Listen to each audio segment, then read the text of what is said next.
Professor, na sua opinião, como que uma legislação federal poderia beneficiar os startups? Olha, é o seguinte, se é para valer startup, nos Estados Unidos tem uma lei chamada American Competitiveness Act, Innovation Competitiveness Act, e que diz claramente o seguinte: o startup é um veículo de inovação, é o futuro setor produtivo americano, vai nascer dos startups, é o veículo de transformação, é o que vai gerar o que a gente chama da inovação, da destruição criativa. Tá? Então, se há esse consenso, nós estamos evoluindo para isso, porque ninguém ouviu antes falar de startup. Hoje, na verdade, nós estamos correndo o risco que ele virou arroz de festa, então todo mundo tem startup. O startup, se eu andar aqui no corredor, vai ter todo mundo falando de startup, etc. Mas estão falando de coisas diferentes. Então, nós estamos falando desse startup que vai ser o fator de modificação do setor produtivo. Então, na medida que o legislador consegue entender que esse é o grande papel do startup, ele vai transformar o setor produtivo, vai criar um novo setor produtivo. Então, ele vai ter um papel, ele não é uma coisa assim eventual, ele tem um papel no esquema de produção, que a gente ainda não adquiriu. Então, o que eu vejo legalmente lá, por exemplo, no Congresso, ter um canal através do qual você consiga levar, por exemplo, essas demandas de mudança de legislação por causa de não estar adequado à realidade científica. A outra é tentar analisar, falar com a Receita para verificar se não desestimula os investidores. O crowdfunding já existe, mas a gente precisa maximizar o crowdfunding para facilitar o startup a conseguir algum dinheiro nessa fase que não tem dinheiro para ele. Então, resolver esses gargalos. Então, precisa ter uma atenção, precisa ter um grupo que tenha uma atenção para o startup para poder ir identificando e um local onde o startup possa se dirigir para explicitar suas demandas. E quais os principais motivos pelos quais existe um baixo investimento privado em inovação no Brasil? É porque a história do Brasil, do setor produtivo brasileiro, foi trazido ou por multinacionais, que tem a sua estrutura própria. Eu trabalhei em multinacional, tem a estrutura, sua própria sistema de decisão. Então, ele decide, ele investe mais ou menos aqui em função de uma decisão global. Por exemplo, eu trabalhava numa área que tinha grande investimento em inovação aqui, porque o governo obrigava. Então a multinacional tem capacidade de inovar em qualquer lugar. Ela vai inovar onde faz mais sentido.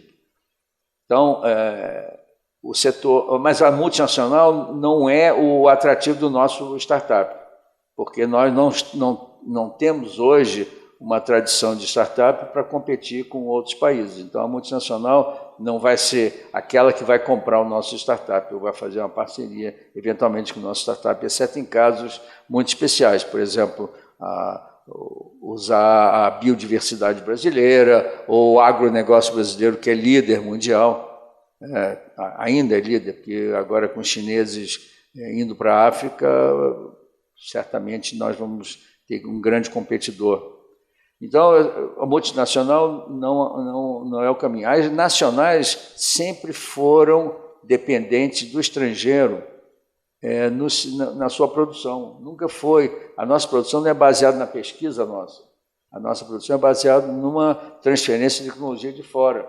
Alguém que fez uma parceria com alguém lá e traz os produtos para cá. Então, nós nunca tivemos um setor produtivo intensivo em inovação.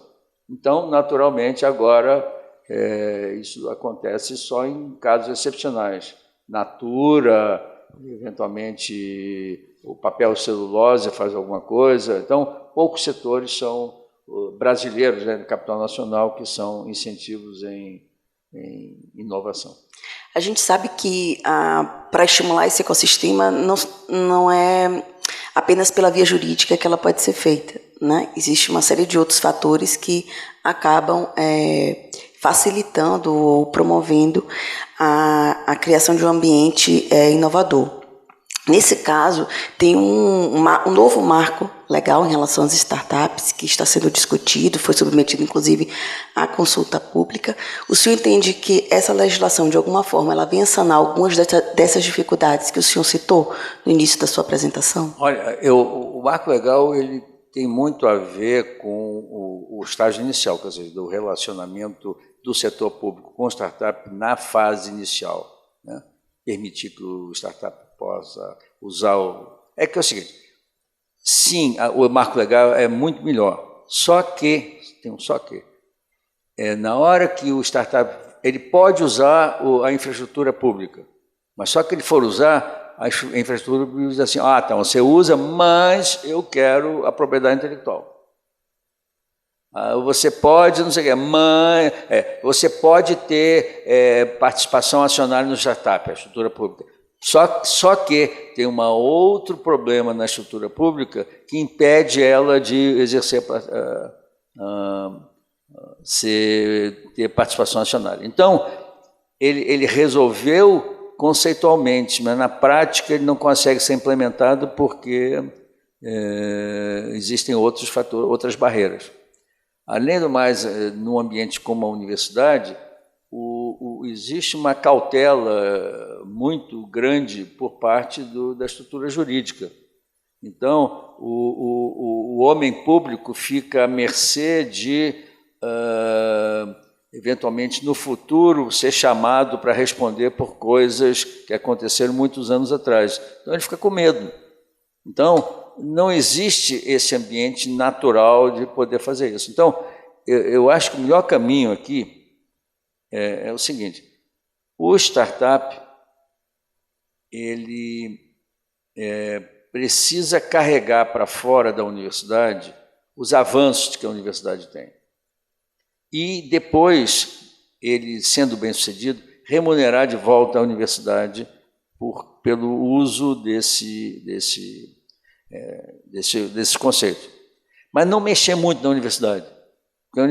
Até a gente discutir que a universidade tem que fazer A, B ou C, é um processo muito mais complexo. Então, facilitar que exista o startup, facilitar que um aluno possa sair e criar o seu negócio e fazer uma parceria com a universidade. Então, eu acho que a gente tem que criar um mecanismo de facilitação inicialmente, apesar da lei poder nos dar permissão de fazer mais coisas que a gente não consegue fazer, não por causa de existir ou não existir a lei, mas porque tem outros fatores. Por exemplo, no hospital que eu conheço, você tem o problema que os hospitais são sociedades sem fins lucrativos, com benemerência, não, como é que é o nome? Filantropia. E aí, por causa disso, não porque não quer, mas por causa disso ela não quer se arriscar em ter a participação acionária. Então, você tem que criar outras soluções mais complicadas lá dentro para poder resolver um problema que o marco legal permite. Então, não é a existência ou não do marco legal que faz com que a instituição possa trilhar um caminho, porque tem que resolver todos os problemas. Um dos problemas que tem é a estrutura fiscal que, eventualmente, que a entidade tem. Então, isso é uma das coisas. Agora, deixa eu te dizer o que tem de bom nisso, toda essa conversa. Vamos separar, eu vou dar a minha visão de como é que a inovação está caminhando, porque alguns anos atrás a inovação era uma coisa que acontecia na empresa, que a empresa precisa transformar as ideias em inovação, e ela fazia isso como? Contratando pesquisadores, doutores, né? Vamos montar laboratórios, criando um departamento de P&D, ela fazia pesquisa internamente, possivelmente em parceria com alguma coisa com a universidade. Era isso. Hoje em dia não é mais isso. A inovação não acontece assim. Hoje em dia a gente vê que existem 3 tipos de inovação. O primeiro nível de inovação, que é pouco que acontece dentro da empresa, é só para as coisas incrementais, ou seja, a empresa faz um copo, agora vai fazer um outro tipo de copo, vai vender água, vai botar guaraná, ela consegue fazer isso. Ela entende o cliente e ela sabe fazer. Tem gente interna que sabe fazer isso bem. Tem o terceiro tipo, estou passando do primeiro para o terceiro. O terceiro tipo é chamado mais disruptivo. É uma coisa completamente diferente. Você não tem mais copo. É um cara que pensou que você vai ter um aparelhinho que você põe aqui, vai chupar a umidade do ar. Tá? Dói, que seja. Nenhuma empresa vai fazer esse negócio. Por quê? Porque o risco de dar errado é enorme. E é uma maluquice. Um startup faz isso. Startup não tem folha de pagamento, startup não tem estrutura, pode fazer a maluquice que quiser. Ainda tem a seguinte coisa, ele faz a maluquice, se não der certo, não tem problema, ele muda, ele pivota. Uma empresa não tem essa chance, não pode não dar certo. Se der errado, acaba com a empresa. Então, tem essa terceira coisa, que são as maluquices. É o Uber, vai fazer um Uber. Tudo ilegal, Uber é ilegal. Que empresa vai fazer um Uber? Um Airbnb, alugar a casa das pessoas, se o lobby dos hotéis já criou todas as legislações. Hoje em dia está na mesa um caso para vocês discutirem. A telemedicina faz sentido, claro que faz sentido. O Brasil não tem médico, hoje acabou de lançar o programa de médico, e fazer medicina à distância, ter uma competência centralmente, fazer à distância. Não pode, porque a Sociedade Médica Brasileira é contra. Exige que tenha um médico lá na ponta. É razão de ter que ter um médico na ponta. Mas não é a realidade brasileira. Então, a telemedicina, que no mundo todo existe, aqui praticamente não existe. Por quê? Não porque é proibida, é porque tem os grupos organizados têm o poder de vetar essas coisas. Então, aqui, no caso, a Sociedade Médica Brasileira veta a telemedicina. Startup não tem esse problema, ele vai e faz. Não pode. Estou fazendo. Entendeu? Quer dizer, a vantagem do startup é que ele faz. E depois contratam vocês, os advogados, para defender. Por exemplo, o Uber, não sei se você sabe, o Uber tem meia dúzia de pessoas e 400 advogados. Porque a única coisa que o Uber faz é se defender nas cidades contra as leis que tem lá, que não pode ter o carro assim, sem motorista. Entendeu? Só dizendo o seguinte, que muitas das chamadas leis foram criadas por consenso das comunidades, que não necessariamente representam uma evolução, às vezes representam o interesse de grupos. Então, quem é que vai destruir esse interesse de grupos? Tem que ser a garotada, tem que ser um troço disruptivo, não é uma empresa organizada que vai fazer isso. A empresa nunca vai poder fazer. Então, tem esse nível aqui, que é incremental, e tem esse nível aqui, que é disruptivo, que ninguém sabe o que vai acontecer. A empresa aqui tem que acompanhar, porque se pegar água do ar funcionar bem, vai ferrar a indústria de copo. Então, o cara tem que acompanhar para ver se aquilo ali é muita maluquice ou pouca maluquice. E tem um caso intermediário que é o seguinte, a empresa já sabe, bom, eu preciso de um outro copo porque vai usar numa outra situação, não sei o quê. Ela já sabe, mas ela não tem coragem de fazer um troço lá. E tem um startup que fez uma coisa parecida. Ela vai lá e compra o startup e manda ele fazer aquilo que ela acha. Que é esse processo que eu estou discutindo aqui agora, que é chamado Open Innovation. Ou seja, tem um startup que já faz a coisa mais... encaminha para uma mudança mais radical, e tem empresa que precisa daquilo, que já identificou que aquilo vai ser uma coisa importante. Esse que é o espaço bom para o Brasil olhar, porque cria-se startup e tem as empresas que já podem começar a pensar de inovar usando esses startups. Tem uma consideração, acho que o foco da sua fala se voltou um pouco para a questão da saúde. A gente sabe que quando a gente fala no tempo da startup e no tempo de chegada ao produto no mercado, na área da saúde isso é um pouco mais complexo em razão das questões regulatórias. Se a gente está falando de um medicamento, o tempo de maturação, de criação, de autorização para a entrada no mercado, ele é diferenciado, até porque tem uma questão de segurança. E em outra parte, porque exige também muitos recursos, né? Então, acho que são dois obstáculos, tempo e recurso. Nesse caso... Recurso não tem tanto recurso, eu não preciso de muito recurso. Eu preciso de viabilizar, por exemplo, uma startup, ele já fez a pesquisa, ele já tem a substância, ele só tem que comprovar se aquilo pode ser efetivo ou não. Os testes clínicos custam caro, né? Os testes clínicos custam caro, então até o momento em que a empresa tem a ideia e o momento que aquela ideia ela chega na prateleira, envolve tempo e recurso. E, às vezes, quando a gente está falando de um clima de bastante incerteza, esses investimentos, atrair esses investimentos nessas fases, não é algo, como é que eu posso dizer? Existe uma fase em que o risco ele é tão elevado que, normalmente, quem se atrai é o Estado. Exatamente. O público não vai entender. Mas o que ele tem que pagar? O chamado custa caro quer dizer o quê? Quem cobra? Eu estou pensando nos testes clínicos, eu estou pensando na segunda fase. Vamos falar nos testes clínicos. Tá. Quem cobra os testes clínicos? O hospital. Sim. Quem tem que ser remunerado é o hospital. Sim. Então, se eu conseguir, isso que eu propus aqui, um fundo para pagar o hospital, resolvido o problema. O fundo paga o hospital, o startup faz os testes e o startup depois devolve para o fundo. Tá?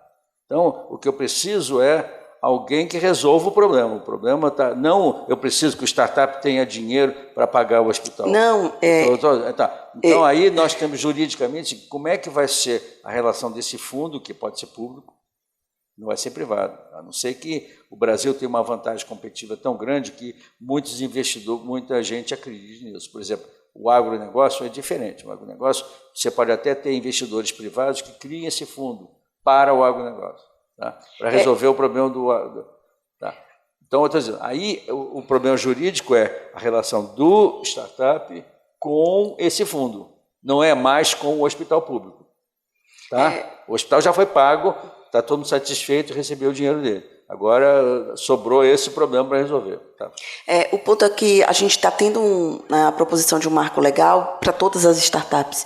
E pelo que a gente pôde conversar com o senhor, existem situações que são diferenciadas, né? Existem mercados que são mercados próprios, que exigiriam uma solução também compatível com essas necessidades, como, por exemplo, o que o senhor acabou de contar em relação à possibilidade de criação de um fundo que seria para a área muito mais da saúde do que qualquer outra área que não exija toda a área saúde, saúde, veterinária, saúde humana, saúde animal, agrotóxicos, o que seja, né? Toda a área que exige uma regulação para a entrada no mercado, né? Porque deixa eu me defender disso. Porque a minha visibilidade é em cima dos projetos da FAPESP. Lá na FAPESP, a maioria dos PIPs são dessas áreas. Ou seja, a pesquisa hoje é feita em cima de grandes problemas.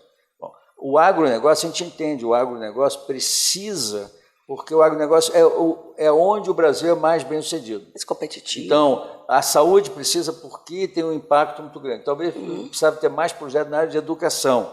Mas, de qualquer maneira, todos eles vão passar por um processo de regulação governamental, porque são áreas de interesse público, com agências públicas reguladoras, que precisa ser atendido, tem que fazer os testes, e esse teste custa. Por isso, dando uma solução, talvez cada setor pode ter o seu fundo.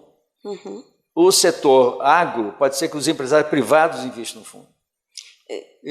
Esse não é um fundo de capital de risco. É um fundo para pagar quem? Para pagar as entidades públicas, para pagar eles, para fazer os testes. Tá? Aí resolve esse problema. Não preciso... Entendi. Em vez de resolver o problema público-privado entre o startup e o hospital, que vai dar o startup e a universidade, resolve o problema pagando o hospital. E aí fica o problema do fundo fica mais fácil, porque você tem outro nível de generalização e não uma coisa específica. Então, eu não preciso obrigar o startup a correr atrás do capital de risco, porque se ele for atrás do capital de risco e não achar, o que ele faz, em vez de fazer tal coisa, eu vou fazer cosmético. Em vez de fazer tal coisa, eu vou fazer veterinária. Em vez de fazer tal coisa, eu vou fazer o suplemento alimentar, que é o caminho fácil, mais fácil. e abandona aquele projeto que podia ter um impacto muito maior.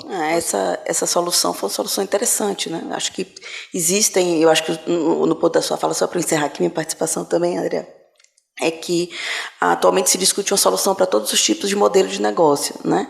E o que o senhor trouxe é que a área da saúde, por exemplo, né, é uma área que tem necessidades diferentes. E a gente pensar essas necessidades também faz parte de uma estratégia para que essas startups sejam bem-sucedidas. Exatamente. E a veterinária também, e o agronegócio também.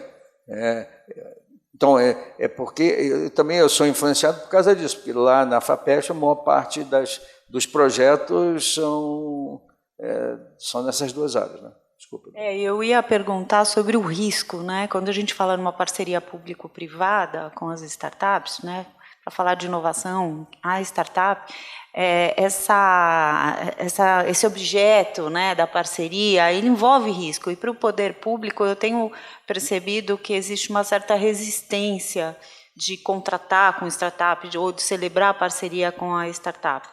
O senhor acha que a legislação deveria permitir ou possibilitar esse fortalecimento dessa parceria, já que o poder público é carente de inovação?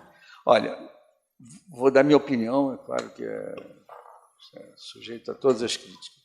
Eu acho que a gente tem que ajudar o startup a vencer o Vale da Morte. E depois eles têm que ralar para conseguir sobreviver no mercado e crescer e se tornar gente grande. A gente tem que dar os instrumentos e não criar talvez um mecanismo legal específico para eles. Tem que entender isso que nós estamos conversando aqui, tem que entender especificidades que a generalidade não atende. Eu falei não só no lado de recursos, mas também eu falei do lado da legislação. É preciso criar um fast track para os tratar, para ajudar o Vale da Morte. Passou o Vale da Morte, ele entra no mercado, ele tem que seguir as regras do mercado. A regra do mercado hoje, que é não estimulante para o startup, é o imposto de renda no retorno do investimento. Tá? Essa que eventualmente pode ser mudada. Mas antes tem todo esse arcabouço para o startup que precisa eventualmente ser considerado, porque senão ele se perde e morre nesse Vale da Morte. Então, eu não preciso que se crie uma legislação própria para os startups. Tá? Você vai ter um marco legal de ciência e tecnologia, agora vai ter um marco legal de startup, e tem as interfaces. É que o startup ele precisa ter liberdade. O startup precisa ser capaz de fazer a destruição criativa. Tá? Então, ele tem que inventar coisa. E ele tem esse mecanismo interno dele, que é da pivotagem, que a gente não despreza, acha que é menor, mas ele é fundamental. O startup ele é flexível com velocidade, ele vai fazer tal coisa, não deu certo, ele faz outra. Ele não tem as barreiras que nós, da sociedade, olhamos para as coisas. Não pode fazer isso porque tem aquela lei. Não pode fazer porque tem outra. Ele bypassa isso, de modo que o que eu gostaria de ver era mecanismos jurídicos que pudessem ajudá-los nessa etapa inicial de vencer as barreiras, de criar um mecanismo que ele, por ser pequenininho, possa seguir. Por exemplo, ele não tem, junto das agências regulatórias, ele não tem 200 projetos, 400 advogados, ele tem que ter um mecanismo de fast track, mas no instante que ele chegou para a área de comercialização, ele não tem que vender com facilidade para o governo, não acho que é isso. Talvez, aí ele vai entrar como pequena empresa, no início ele vai ser uma pequena empresa, aí ele vai ter as vantagens da pequena empresa, eventualmente que possa crescer, mas o startup cresce de uma outra maneira. Então, eu prefiro que o governo dê para ele o teste do negócio dele, ou seja, ele quer fazer um teste, uma coisa nova, do que uma encomenda.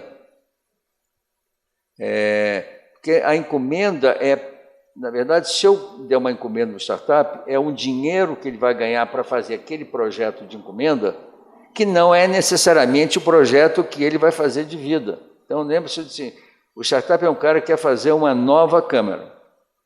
Aí vem aqui, aí a universidade diz, olha, você vai limpar essas cadeiras, vou fazer encomenda para você. Ele vai fazer, porque ele vai arrumar o dinheiro, o que ele precisa arrumar o dinheiro para manter o sonho vivo de fazer a câmera dele. Eu não quero que ele passe a ser limpador de cadeira. Entendeu? Então, e o projeto de encomenda de governo era nisso, limpa as cadeiras, porque o governo não precisa da câmera, ele nem sabia que vão fazer uma nova câmara. Então, os interesses não são tão convergentes para o governo entender o que o cara quer fazer. Em Israel, existe um processo interessante de uma agência lá, que é parecida, que era o antigo Chief Scientist Officer em Israel, que aposta nas pesquisas, igual o Cafapest faz, de altíssimo risco, onde ninguém quer botar o dedo. Eles apostam porque eles querem entrar naquele nível 3 que eu falei, num troço que ninguém nunca pensou, ninguém acredita que se der certo eu vou fazer. Isso podia ser uma coisa interessante para o governo fazer. São as coisas mais disruptivas ter um mecanismo de poder. Porque hoje, por exemplo, vamos pegar um exemplo do PIP.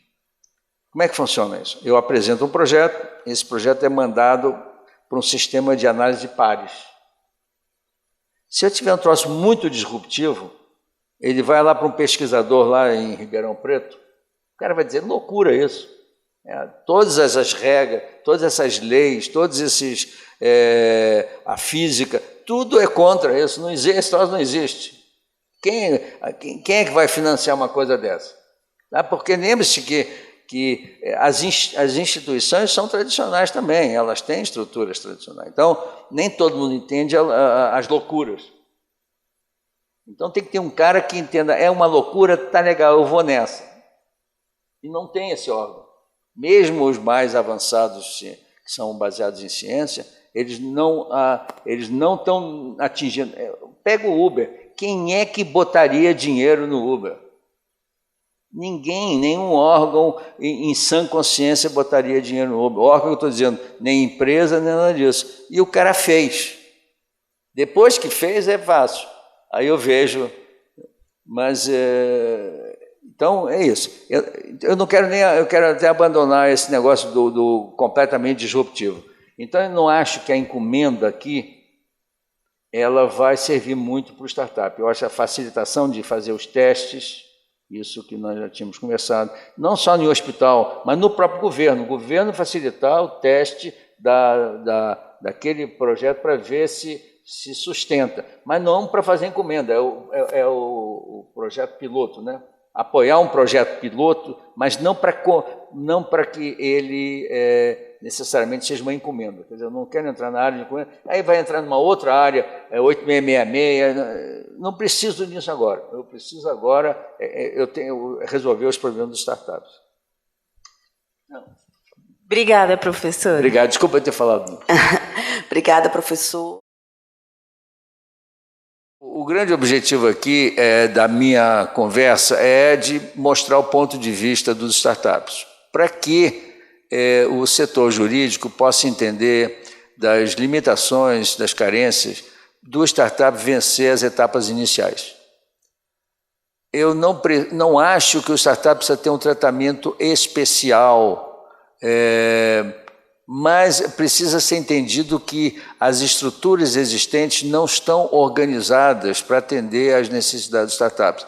Então, a gente entende que a chance do startup não sobreviver por causa disso, não porque o que ele quer fazer não tem mercado, mas porque ele não consegue vencer as barreiras que as estruturas atuais oferecem. Então, o interessante de tudo isso, que eu vejo o importante desse programa, é de criar uma comunidade de pessoas, inclusive da área jurídica, que possa olhar o que acontece com os startups e tomar as providências para facilitar o caminho dos startups. Então, não é tanto uma criação de uma ordenação jurídica específica para o startup, mas é de mudança no que existe hoje para evitar que o startup, para facilitar a vida do startup vencer as barreiras. O startup não é uma entidade normal, ele vira normal a partir do momento que ele vira uma pequena empresa, mas antes disso ele precisa de um ordenamento que o ajude. Então eu convido o pessoal do setor jurídico a se juntar aos startups e criar uma comunidade que ajude os startups a terem maior chance de sucesso. Inclusive o curso que eu vou falar aqui, ele tem essa base, ninguém garante que o startup vai dar certo, mas aumenta o risco dele ser bem sucedido e diminui o risco dele fracassar.